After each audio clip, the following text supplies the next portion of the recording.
So for the participants, first thing I'd like to inform is I myself as a student, I used to attend a lot of PLEA webinars, and there are many who do not. If you have interest in litigation, it's a brilliant source because you get to learn.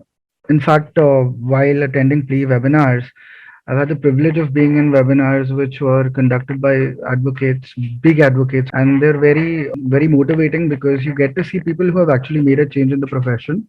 I want to get directly to the focus of the lecture. We saw for IPC today, section 6 to 52A. I have practiced on the criminal side as well as the civil side, and I've had the pleasure of arguing before several judges. Therefore, it is very important that you understand, first of all, what is the scope of criminal law.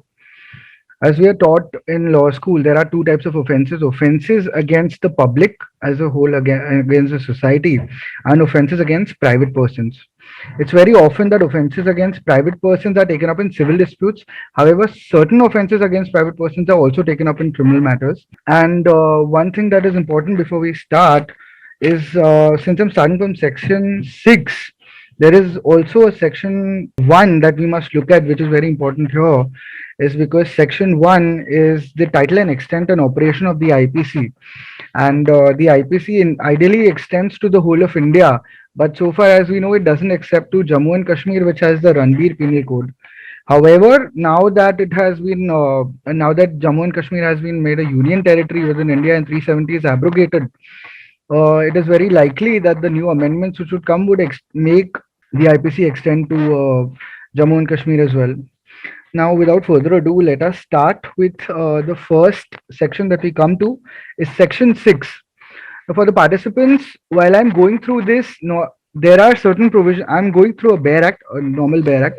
I could have gone through the criminal manual that we ideally use, but the issue is it'll take far too long time. My modus operandi is slightly different. In certain sections, I will give you the bare act definition, and in certain sections, I'll give you the definitions laid down by the courts in certain judgments. Now we'll start with chapter 2, general explanations, section 6. Definitions in the code to be understood subject to exceptions. Now, what are exceptions? In criminal law, when a person is committing an offense, there are certain exceptions that are provided by law. If you are doing something in furtherance of a situation that you're within, that will prevent the state taking action from you, not directly. Of course, you'll be indicted, you'll be arraigned, but those exceptions can eventually save you. It can help you in your matter. And these general exceptions, which are mentioned in this section, are in section 76 to 106 of the Indian Penal Code. Now, the definition of section 6. Throughout this code, every definition of an offense, every penal provision, and every illustration of every such definition and penal provision shall be understood subject to the exceptions contained in the chapter entitled General Exceptions, though those exceptions are not repeated in such definition, penal provision, or illustration. The sections in this code which contain definitions of offenses do not express that a child under 7 years of age. So this is one of the exceptions. A child under 7 years of age is not considered to be a criminal, because when you study criminal law further, for those who are younger and for advocates who would know, there are two requisites in an offense, that are mens rea and actus rea. It is believed by Indian law that a child below 7 years of age cannot have the mens rea to commit an offense. He cannot have the guilty mind to commit an offense, even if there is a guilty offense, a guilty act, which is actus rea. So that is the basic meaning of it. For more further detailed understanding of general exceptions, you may look at section 76 to 106 of the Indian Penal Code. Section 7, the sense of expression once explained. Every expression which is explained in any part of this code is used in every part of this code in conformity with the explanation. This is important in the sense when you're appearing before a judge, whether it's a magistrate, whether it's a sessions judge, whether it's an honorable high court judge, you must know that the explanation given there, even though there are case laws, when you look at litigation, ideally it is a tale of two sides. So there are certain provisions which we will even see today, which would say something, and then there are case laws which would say something else. But eventually, section 7 here says that any part of this code is used in every part of this code. The explanation and expression is to be used in conformity with the explanation only. Now we come to 8. Section 8, 9, 10, and 11 are clauses that anyone practicing in civil or contract law would be aware that these are very common clauses added in every contract or every deed of transfer or any term sheet or MOU executed between parties. So 8 says the gender clause, which is added everywhere, is also mentioned here because there could be a case wherein a charge sheet which is filed, there could be a mistake of sex sex written out there, or mistaken numbers, or mistaken the differentiation between a man and a woman. That in itself cannot render the entire case ineffective just because of such a minor error. That is precisely what is written in section 8, which says the pronoun he and its derivatives are used of any person, whether male or female. Section 9 says the same thing about number. Unless the contrary appears from the context, words importing the singular number include the plural number, and words importing the plural number include the singular number. Section 10 speaks about man and woman. The word man denotes a male human being of any age. The word woman denotes a female human being of any age. 11 person, the word person includes any company or association of body of persons, whether incorporated or not. So, like I was telling you 2 minutes back, there are certain sections which say something, and then there are certain case laws or certain judgments laid down, or law laid down in judgments which are contrary to them. When we come to here, it says the person includes any company or association or body of persons, whether incorporated or not. Ideally, the extent of what it should apply was laid down in a judgment called the State of Maharashtra versus Syndicate Bank, All India Reporter, 1964, Bombay 95. It says a corporate body or a company shall not be indictable for offences which can be committed only by a human individual, such as rape, bigamy, etc., or for offences which must be punished by imprisonment. So, therefore, ideally, what this judgment lays down is only offences which can be committed, such as 138 NI Act, such offences which are criminal in nature. You can indict a company, but not for other natures which can only be committed by an individual and not by a company. Section 12, the word public includes any class of public or any community. That's a very general or basic explanation. Section 13 is the definition of queen, which was repealed. As you would be aware, the Indian Penal Code was laid down in 1860. Therefore, it is a colonial act for that matter. But several sections which were colonial were later on removed by amendments. Section 13, the definition of queen was removed. Section 15, 16 were also repealed subsequently.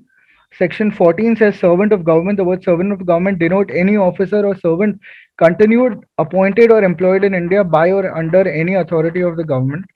So, as you would be aware, most of the criminal litigation that is filed, and actually most of the litigation which is filed, around 80 to 90% of litigation filed in India, the state is always a party. Therefore, you will find several definitions here where you can indict or arraign members of the state, and you can refer to them as state, whether it be so if you go into practical aspect of this, there when there is a complaint filed against a certain individual for an offense, the name of the police station also is included in the state. So it would be the state through, say, Azad Maidan police station, something like that. So you would understand that the state is always a party in a criminal offense, because it's an offense against the state in itself. It's an offense against the society as a whole. It's not a private offense. Now we come to section 18. India means the territory of India excluding Jammu and Kashmir. There are several instances wherein the CPC also states the same. The Monopolies and Restrictive Trade Practices Act says the same, and the Customs Act would also define the same. However, like I said, there have been notifications that the IPC is being redone. There are going to be several changes in that. There's going to be several changes in the CPC. Let us see when it comes, how it comes. That's on the legislation. We are looking at a legal perspective. So far, insofar as we know as of now, the territory of India would not include Jammu and Kashmir. Section 19, we come to the word judge. The word judge denotes not only every person who is officially designated as a judge, but also every person who is empowered by law to give in any legal proceeding, civil or criminal, a definitive judgment, or a judgment which, if not appealed against, would be definitive, or a judgment which, if confirmed by some other authority, would be definitive, or an individual who is one of a body of persons, which body of persons is empowered by law to give such a judgment. So, essentially, the necessity of this explanation is because there are tribunals, there are arbitrators who are also given the power of judge, under certain provisions of the CPC, the CRPC, as well as the Arbitration Conciliation Act and the Tribunals Act, whichever respective tribunal we're talking about. And for further explanations, a collector exercising jurisdiction in a suit is also a judge. A magistrate exercising jurisdiction in respect of a charge which he has power to sentence a fine or an imprisonment with or without an appeal is a judge. A member of a panchayat who has power under Regulation 7, 1816 of the Madras Code to try and determine suits is a judge. And a magistrate exercising jurisdiction in respect of charge on which he has power only to commit for a trial to another court is not a judge. So you see the difference here. Someone who has the power to give you a punishment or levy a fine would be considered as a judge. If that power is taken away, even if it's a magistrate, he cannot be considered as a judge. This is what Section 19 very clearly states. Section 20, Court of Justice. The words Court of Justice denote a judge who is empowered by law to act as judicially alone or as a body of judges, which is empowered by law to act judicially as a body when such judge or body of judges is acting judicially. The reason of this is a judge can be a single bench, a division bench, a constitutional bench, and they can pass judgments accordingly. As you are aware, there were several judgments, 7 judge benches, 5 judge benches, when there are matters of importance, and therefore they are also be considered as a bench, a quorum, or a judge. You can put in any of these terms. 21, public servant. Now, public servant is very important because there are a lot of criminal offences whereby public servants are a party. There are several offences within this Indian Penal Code in itself where public servants, there are offences against public servants, and therefore this definition is important. The word public servant denotes a person falling under any of the descriptions hereinafter followed, namely. The first is repealed. The second is every commissioned officer in the military is supposed to be a public servant. Every judge, including any person empowered by the law to discharge, whether by himself or as a member of any body of persons, any adjudicatory functions, shall be called a public servant. Every officer of a court of justice, whether it be a judicial clerk or others working within the chambers, those standing in court, they are also supposed to be public servants. Every juryman, assessor, or member of panchayat assisting a court. So juryman wouldn't be considered because in India we do not have the jury system. We used to in the colonial era, but we do not anymore. However, this would include the friends of the court who are appointed by the court for certain helping the court in certain matters, ad hoc, to be very fair. Every arbitrator or other person to whom any cause of matter has been referred for decision or report by any court of justice or by any other competent public authority is a public servant. Every person who holds any offense by virtue of which he is empowered to place or keep any person in confinement is a public servant. Every officer of the government whose duty it is as such an officer to prevent offences, to give information of offences, to bring offenders to justice, or to protect the public health, safety, or convenience. So, for instance, in the pandemic, you would look at there were a lot of people holding forte before hospitals, before government institutions, where people were not allowed to enter unless there were certain restrictions, provisions, etc. So, not only police, you would find officers of the municipal corporation. They also have these duties, and therefore they are all falling within the same umbrella of public servants. Every officer whose duty it is as such an officer to take, receive, keep, or expend any property on behalf of the government, or to make any survey, assessment, or contract on behalf of the government, or to execute any revenue process, or to investigate or to report on any matter affecting the pecuniary interest of the government, or to make, authenticate, or to keep any document relating to the pecuniary interests of the government, or to prevent the infraction of any law for the protection of the pecuniary interests of the government. The reason of this breakdown is they could ideally just write an officer of the MCGM or an officer of the corporation or an officer of government bodies, an MBRRB board, a reconstruction board. They are all public servants, but their actions are denoted here so that there is no doubt at all, because in certain instances there are liquidators, or there are certain officers appointed ad hoc for certain projects, either by the court, either by these bodies. They would also constitute under the definition of a public servant. Therefore, the actions in itself are explained. The tenth explanation: every officer whose duty it is as such an officer to take, receive, keep, or expend any property, to make any survey or assessment, or to levy any rate or tax for any secular common purpose of any village, town, district, or to make, authenticate, or keep any document for ascertaining the rights of the people of any village, town, or district. The 11th definition: every person who holds any office in virtue of which he is empowered to prepare, publish, maintain, or revise an electoral roll, or to conduct an election or part of an election is also a public servant for that matter.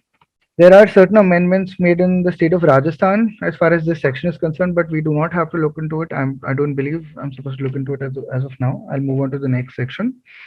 Movable property. The word movable property are intended to include corporeal property or every description except land and things attached to the earth or permanently fastened to anything which is attached to the earth. Anyone who has studied the Transfer of Property Act would know that immovable property would also include crops, farming, and anything attached to the earth permanently or fixed to the earth permanently would be considered as immovable property. So the exact opposite of that is movable property, which is mentioned here. We come to section 23, wrongful gain. Now, if ideally, I wouldn't say it, but ideally 23 and 24 are supposed to be read together for a purpose of understanding the meaning of these two words because they're usually used together. Wrongful gain and dishonestly. Very important words because when you're drafting replies, when you're drafting bail applications or drafting SLPs, etc., it's very important that you use the correct language and you know the words that you're using. It cannot be used in a generic sense because there are definitions for the same and there are laws laid down on the same. Wrongful gain is the gain by unlawful means of property to which the person gaining is not legally entitled. When you are not entitled to a certain thing and you are wrongfully gaining out of it, that is known as wrongful gains. Wrongful loss is the loss by unlawful means of a property to which the person losing it is legally entitled. For instance, if you own something and you're not getting the benefit out of it, it's a wrongful loss. And the other person who's gaining out of it, who does not own the property, is in wrongful gain. So ideally, it also says gaining wrongfully is losing wrongfully. We come to section 24. Whoever does anything with the intention of causing wrongful gain to one person or wrongful loss to the another to other person is said to do that thing dishonestly. Therefore, I said these two sections must be read in consonance, section 23 and 24. A very close call, a very similar section is 25, where the word fraudulently is defined. A person is said to do a thing fraudulently if he does that thing with an intent to defraud, but not otherwise. It is essential to prove the mens rea here, the state of mind here, the the motive behind it. Motive is very important in criminal law. Therefore, for almost all sections except for a few, we'll come to that later. Fraudulently means based on fraud. There's an important judgment. Dr. Vimla versus Delhi Administration, AIR 1963, SC 1572. This, the law laid down in this judgment held. A conclusive test of the fraudulent character of a deception for criminal purposes is this: did the author of the deceit derive any advantage from it which could not have had been if the truth had been known? If so, it is hardly possible that the advantage should not have had an equivalent in loss or risk or loss of to someone else. And if so, there is fraud. A person who is wrongfully gaining out of something which, if the truth had been known, or through a concealment of facts, if someone is gaining something which wouldn't have been a gain if that truth was known, there is hardly a scope that it is not fraud. It has to be fraud. There is fraud. Section 26, reason to believe. When we argue before courts and we're establishing a lot of things, such as the public prosecutor has not taken facts into account, the police did not get all the information, they did not examine all witnesses, or there is something prejudicial against you, your client, it's important that this term is used. It's a generic term, reason to believe. A person is said to have reason to believe a thing if he has sufficient cause to believe that thing, but not otherwise. So it is a supportive statement. When you are making an averment before any court, you have a reason to believe something, therefore you are making that averment. Section 27, property in possession of wife, clerk, or servant. When a property is in the possession of a person's wife, clerk, or servant on account of that person, it is in that person's possession within the meaning of the code. So you might have heard there is a maxim. I do not remember the Latin linguistics of it, but the meaning was that the master is responsible for the acts of the servant. This definition widens the scope of that. It does not necessarily just have to be an employee, a servant. It could be your wife, it could be any of your family member, it could be a clerk, anyone who is below you, who is within your instructions. If the property is in that person's possession, it can be construed as it is in your possession as well. Section 28, counterfeit. A person is said to counterfeit who causes one thing to resemble another thing, intending by means of that resemblance to practice deception, or knowing it to be likely that deception will thereby be practiced. We all are aware there are counterfeit coins, there are matters of counterfeit currency. It's ideally, it just means that a person who is fraudulently giving you an object and he believes you would think of it as a different object, but it is very similar to that, and it is done intentionally to defraud you.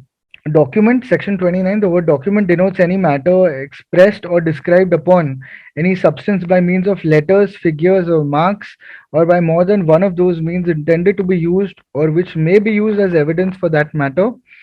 Explanation, it is immaterial by what means or upon what substance the letters, figures, or marks are formed, or whether the evidence is intended for or may be used in a court of justice or not. A document is a document for the sake of the very literal meaning of it, whether it is used in a legal matter or not, whether it is bought on record or not. There are several explanations, there are several meanings to it. However, in today's time where there is a lot of information technology and information exchange through digital modes and digital means, I think 29A is of importance. The word electronic record. The word electronic record shall have the meaning assigned to them in the clause T of subsection 1 of section 2 of the Information Technology Act.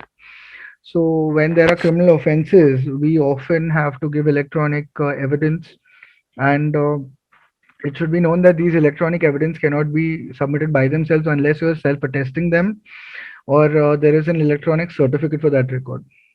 And if you have the device through which it has been recorded, that can be considered as primary evidence.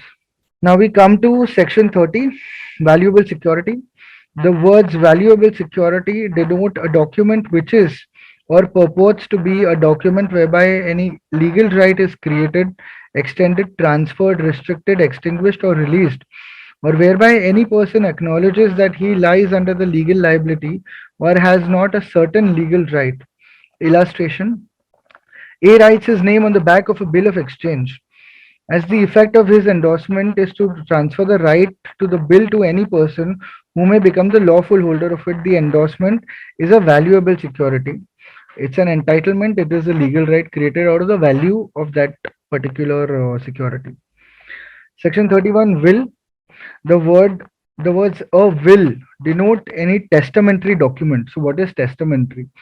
Testamentary is that section of law wherein an individual who's passing away, who has passed away, or who has reason to believe that he must have his matters in order before he passes away, he will create a document for the same, and that document is known as testamentary document. Accordingly, a testamentary petition is filed, the matter is published via publication in newspapers, a probate is granted, or it is objected to. That is the generic procedure of testamentary documents. However, under section 364 of the General Clauses Act, a will shall include a codicil and every writing making a voluntary posthumous disposition of property. What is the meaning of posthumous? Posthumous means after a person is dead. The section again is section 3, subsection 64 of the General Clauses Act. A will shall include a codicil and every writing making a voluntary posthumous disposition of property. This is an important definition because it supports your case. Section 32, words referring to acts including illegal omissions. Even if you read a lot of sections here or you've read torts, there are several instances whereby it is not just an act, It can be an omission as well, an omission to do something that you are bound to do by law, or an omission which would result in damages. You are aware that there are two Latin maxims, damnum sine injuria and injuria sine damnum, damages without injury and injuries without damages. These types of damages which occur, and whether they are payable or not in torts, they would also include an act or an omission. An act is something that you commit which directly affects an individual, or an omission, whether deliberately or not, which you are entitled or you are liable to have done, but you did not do, and another person suffered because of that. That is an omission which is referred to here. Coming to the words used here, in act or omission, the word act denotes as well a series of acts as a single act. The word omission denotes as well a series of omissions as a single omission. For instance, you leave the gas open and it explodes, and there was a person who was there sitting in your house, and that happens. It's a very stupid example, I concur, but that's the only thing I think of at this moment. But you are liable for that, and that person was there because he trusted you enough that it could have been safe, but it wasn't. That person individually has lost, and you have acted carelessly, you have been negligent. That is an omission. Whether it is one act or one omission, it will be referred to as act or an omission for this purpose of section 32 and 33 of the IPC. 34, acts done by several persons in furtherance of common intention. Anybody who has practiced criminal law at all, if there are more than one people who are, what do you say, the respondents, or one or more people who are indicted or arraigned, there are two sections which are always levied. These two sections are section 34 and 120B. Section 34 is common intention, when an individual, whether he is present at the spot where the crime occurred or not, if he has been involved in any manner in that offense, whether he has abetted it, whether he has planned it, whether he has ensured that an individual reaches a certain place of point. For instance, in a case of murder, for example, he shall also be, levied into that particular section 302, 307. For example, he shall also be indicted, he shall also be arraigned, as he had the same intention to do the same to that individual. This is what section 34 says. Section 120B is criminal conspiracy. Ideally, 34 and 120B are used a lot in consonants, because people who are working in tandem with each other against an individual, and those who have mens rea and those who have committed an offense, they usually arraigned together, indicted together.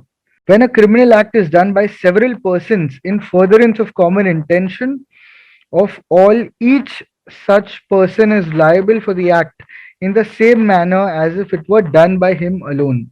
What I was telling you right now, there's about where a person being at that spot or not, and the extent of this section. There are three very important judgments. R.S. Budwar versus the Union of India, 1995, 34 DRJ 426 DB. The An act does not create a substantive offense and applies even if no charge is framed under any section. It is only a rule of evidence. The person must not be physically present at the actual commission of the crime. The distance cannot exclude the culpability of such a co accused. Just because you're sitting within your house, if you have abetted a person, if you have influenced him to do a criminal offense, you shall be liable for the very same offense that he is indicted for. Paramjeet Singh versus State, 1983, 23 DLT 338. Common intention means a pre-arranged plan in which several persons intend to do and do an act, are all guilty of the principal offense. There must be a meeting of minds to commit an offense. Like I said, only actus rea is not important, mens rea is equally important. And if you have had the same common intention, you've all decided to go against an individual, you have committed an offense against an individual, you are all supposed to be arraigned for that. Narayan versus State, 1982, DRJ 258. The section contemplates the doing of an act by several persons as principals and not as a principal and an agent. And the ideology, I think the prudence behind this is very, very perfect, because if the law in itself is lenient, then there would be several persons motivated to get an offense underway under another person who is, let's say, more liable, or who is more weak, or has certain requirements. That person can easily be soft targeted into doing an offense which he wouldn't otherwise have done if there was a principle of a principal and an agent. However, here both of the parties will be considered as principals. Both of the parties have acted in in furtherance of a common intention, and both of the parties are equally responsible for the same. Now we come to section 35. When such an act is criminal by reason of it being done with a criminal knowledge or intention. Whenever an act which is criminal only by reason of it being done with a criminal knowledge or intention is done by several persons, each of such persons who join in the act with such knowledge or intention are liable for the act in the same manner as if the act were done by them alone and with that knowledge or intention, like I just explained to everyone. Section 36, effect caused partly by act and partly by omission. Wherever the causing of a certain effect or an attempt to cause that effect by an act or by an omission is an offense, it is to be understood that the causing of that effect partly by an act and partly by an omission is the same offense. Illustration: A intentionally causes Z's death, partly by illegally omitting to give him food and partly by beating Z. A has committed murder. So you cannot say that you did not do it. If you've done two acts, whether partly, whether fully, you are still to be considered liable for that entire offense as if it was done by you. Section 37. Cooperation by doing one of the several acts constituting an offense. When an offense is committed by means of several acts, whoever intentionally cooperates in the commission of that offense by doing any one of those acts, either singly or jointly with any other person, commits that offense. A and B agree to murder Z by severally and at different times giving him small doses of poison. A and B administer the poison according to the agreement with intent to murder Z. Z dies from the effects of several doses of poison so administered to him. Here, A and B intentionally cooperate in the commission of murder, as each of them do an act by which the death is caused, and they are both guilty of the offense, though their acts are separate. You cannot say that the first drink or the first sip of the poison was given by A and Z had died. By that, I gave it to him later, therefore I will be excluded. It cannot be the case. If you have done an actus rea, a mens rea, if you have done a guilty mind, you've done an act with a guilty mind and a guilty of motive, and that person, while you know that person could have died by the same, and he eventually does die, you will definitely be arraigned for that, even if there are two offenders, even if there are two separate offenses on that individual. Section 38, persons concerned in the criminal act may be guilty of different offenses. Where several persons are engaged or concerned in the commission of a criminal act, they may be guilty of different offenses by means of the act. The illustration will explain this better. A attacks Z under such circumstances of grave provocation that killing of Z would only be a culpable homicide and not amount to murder.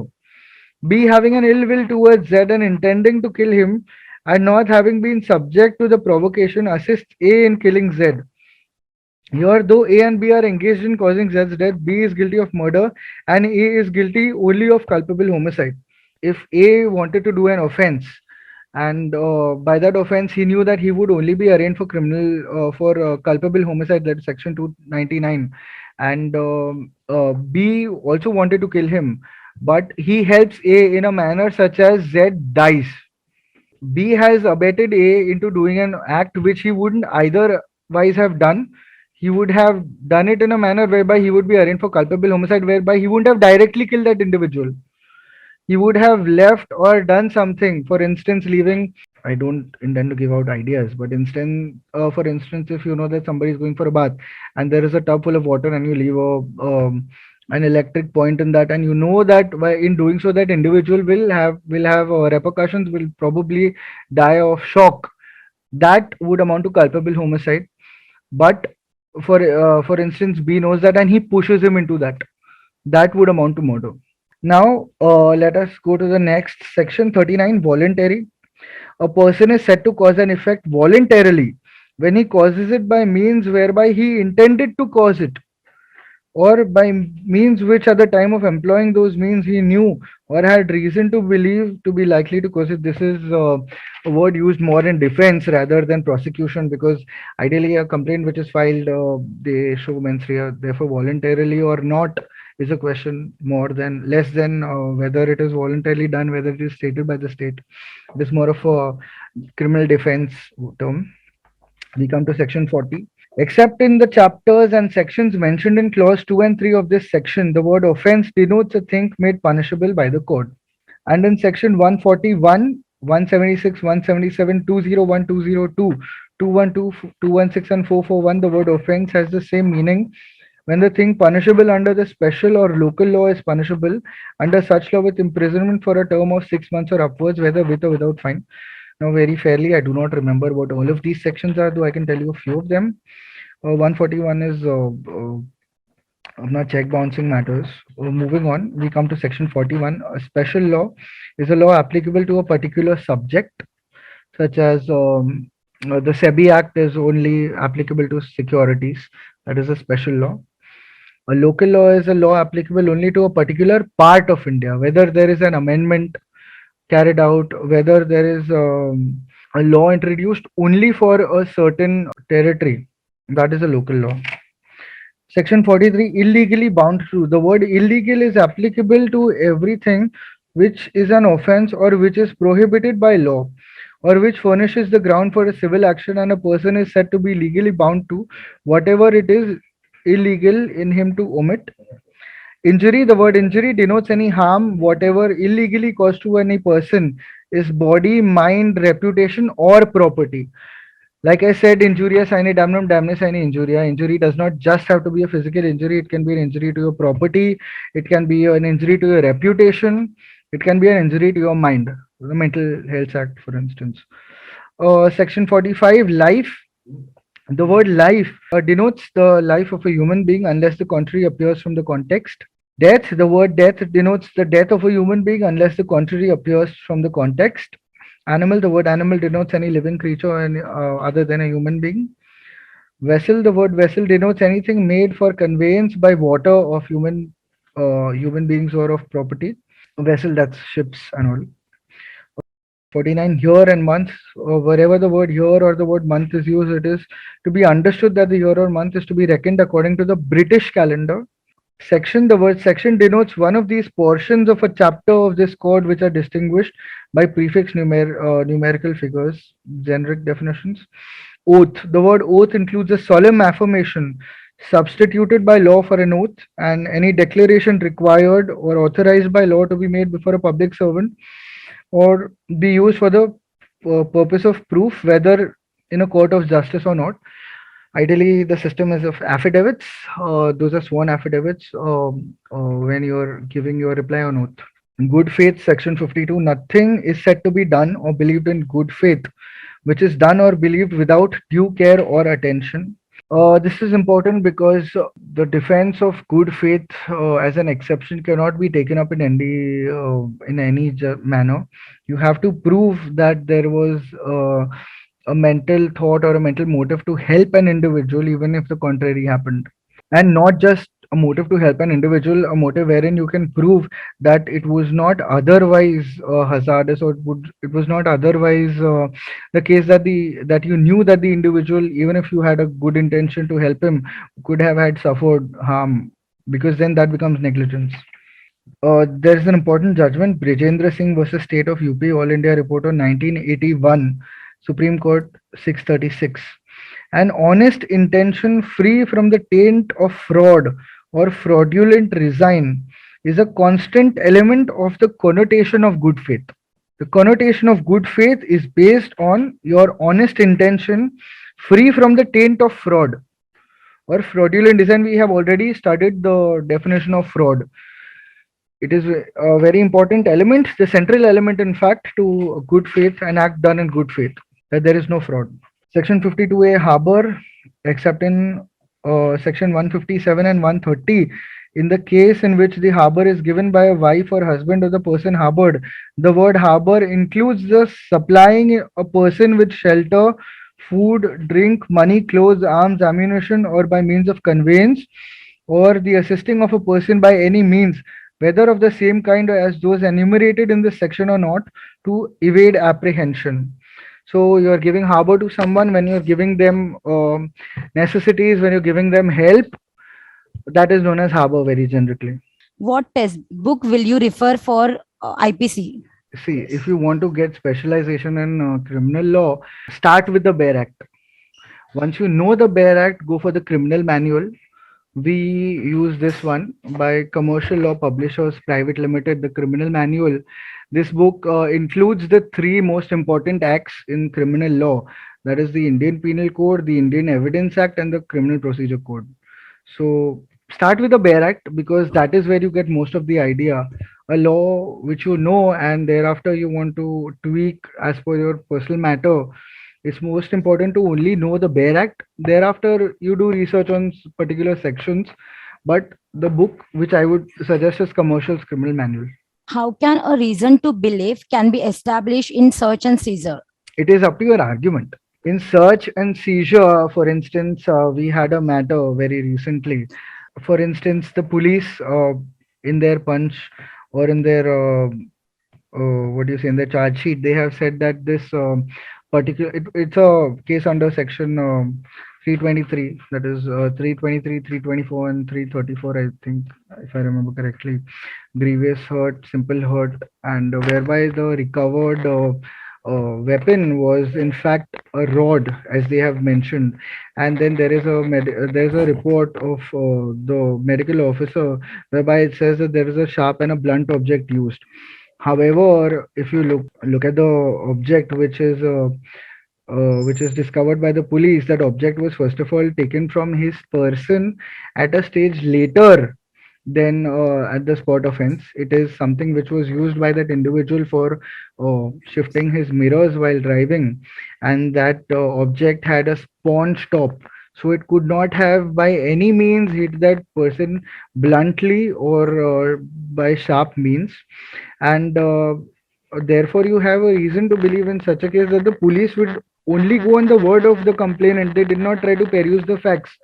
They did not try to look into the depth of the matter. Therefore, you establish that before the judge. Which book is best to understand the process of court in criminal matters? There is no book that can teach you. Go and sit in court. It's the best thing to do. What are the landmark cases in IPC? The IPC is a very big act. There are several chapters. There are several offenses. There is rape. There is murder, and there are tens and hundreds of judgments. You cannot say there are certain judgments that are landmark. You would have that in constitutional law. You can't have that. You can't have a landmark judgment in IPC because there are several separate facts to each and every offense. There are several things that differ. However, ideally, when you refer to the SCC online, or you go to their what do you say, their website, you will find the leading cases in that matter. There are landmark judgments that come up every year. I do not know them ad verbatim as of this moment. There is one landmark judgment, though, Satish Mehra versus Delhi administration, wherein 41A notice under CRPC that must be given to an individual. And yeah, that as well, and evidence can only can be considered at the earlier stages as well. You need not wait until that point of evidence. If there are certain things that have to be quashed, they may be done earlier as well. Therefore, these facts and these material elements may be considered at a point of time before the trial if you are going in for caution, etc. How can common intention and common object be differentiated? When you're in a criminal matter, first of all, you look into the definitions. The definitions are different of a common intention and a common object. But ideally, common intention is when more than two or three people have the same intention of doing a certain offense, and a common object is the goal. Two people may have the common object but may not do an act. And a common intention, two or three people may have a common intention only when in furtherance of common intention as per 34, they have acted for the same. What are the distinguishing factors between dishonestly and fraudulently? Fraudulent is a term wherein you are inferring that an individual has fraudulently or with a mindset of dishonestly taking away your gains or taking or putting you at a disadvantage. When the object of dishonesty is fulfilled, that is when an act can be termed as fraudulently being done. Therefore, I said 23, 24, and 25 are very common definitions. However, 23 must be read with 24, and when fulfilled, 23 and 24 constitute 25, that is fraudulent.